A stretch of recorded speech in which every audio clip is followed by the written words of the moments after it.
അല്ല നീ വീട്ടിൽ പോണെന്ന് പറഞ്ഞില്ലേ, പിന്നെന്ത് പോയില്ലേ? ഞാൻ പൊക്കോളാം. എന്തെങ്കിലും എടുക്കാൻ മറന്നാണോ അല്ലേ? ആ മറന്നു. എടുത്തിട്ട് പെട്ടെന്ന് പോണം. ചേട്ടാ ഞാൻ എടുത്തിട്ട് പൊക്കോളാം. പോയാ മതി.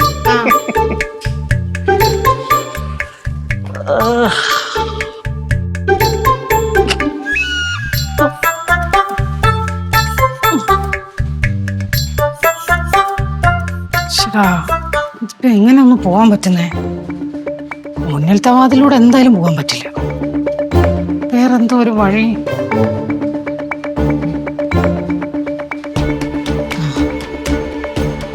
കയറ് താഴോട്ടിട്ട് അതിലൂടെ നൂഴിറങ്ങി പോകാം. ലക്ഷ്മി കീപ് ഇറ്റ് അപ്പ് മോളെ.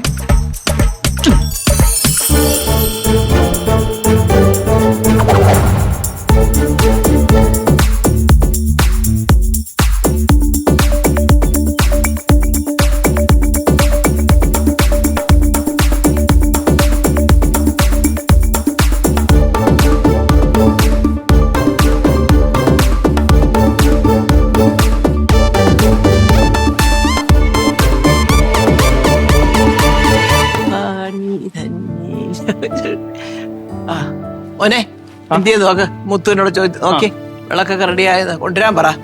എവിടെ പോയി കിടക്ക് പോയി അതങ്ങനെ എടുത്ത്. ഓ വിളക്ക് കഴുകി വെച്ചമ്മ. ശരി. ആ ഇനി നീ എന്താ ചെയ്യേണ്ടതെന്നറിയാം. ഇത് വൃത്തിയായിട്ടൊന്ന് തുടച്ചിട്ട് നിറച്ച് എണ്ണ ഒഴിക്കുക. എന്നിട്ട് എല്ലാവർക്കും ഓരോ തിരി കത്തിക്കണം, മനസ്സിലായോ? അതിനനുസരിച്ച് തിരി ഇടുക. ആ എന്തിയെ മോനെ ലക്ഷ്മി, എന്തിയെ? അയ്യോ ലക്ഷ്മിയുടെ സൗണ്ടല്ലേ കേട്ടത്? എന്തോ മക്കളെ? അമ്മേ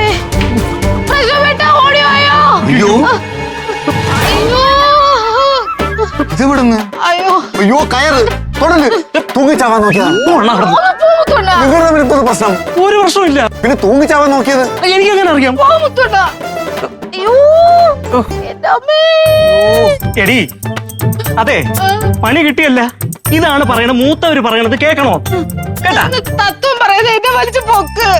അതിനിടയ്ക്ക് തത്വവും പറഞ്ഞ അത് തലയിടിച്ചല്ലോ. അയ്യോ അയ്യോ എന്തുവാടാ ഇത്? അല്ല ഇവളെങ്ങനെ ഇവിടെ വന്നേ? അമ്മ ചോദിച്ചതായിട്ടില്ലേ, പറഞ്ഞു കൊടുക്കും. അതമ്മ അല്ലല്ല ഞാൻ പറയാം. തൂങ്ങിച്ചാവാൻ നോക്കിയതാ കൊച്ച. അയ്യോ അല്ലമ്മ, അമ്മ അത് ഞാൻ അയ കെട്ടാൻ വേണ്ടിട്ട് തുണി വിരിക്കാനേ ടെറസിന്റെ മുകളിൽ കേറിയതാ. പെട്ടെന്നൊരു കാറ്റടിച്ചു, പിന്നെ ഓർമ്മയില്ല ഞാൻ താഴെ കിടക്കണു. എടി കൊച്ച, ടെറസ് അവിടെ അല്ലേ? നീ എങ്ങനെ ഇവിടെ വന്നേ? കാറ്റോ ഇതോ കൊടുങ്കാറ്റോ? നിന്നെ കാറ്റോ തിരിഞ്ഞോണ്ടിട്ടോ? ഓർമ്മ കിട്ടണില്ല അമ്മ, എനിക്കൊന്നും ഓർമ്മ കിട്ടണില്ല. അതമ്മ കുഴപ്പമില്ല, തലയിടിച്ചല്ലേ വീണത്. അപ്പൊ കുറച്ച് കഴിഞ്ഞ് റെസ്റ്റ് ചെയ്യുമ്പോ ശരിയായിക്കോളും. അത് തന്നെ ജോത്സ്യൻ അപ്പോഴേ പറഞ്ഞു സമയം ശരിയല്ല എന്ന്. കണ്ട ഓരോന്നോരോന്ന് കാണിച്ചു തരുന്ന കണ്ട. ഒരു സമയദോഷം ഇങ്ങനെ പോയി.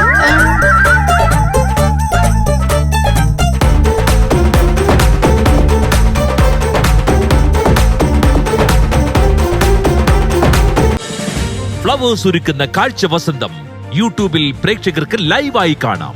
ഫ്ലവേഴ്സ് കോമഡിയിൽ ജോയിൻ ചെയ്യൂ, ആസ്വദിക്കൂ.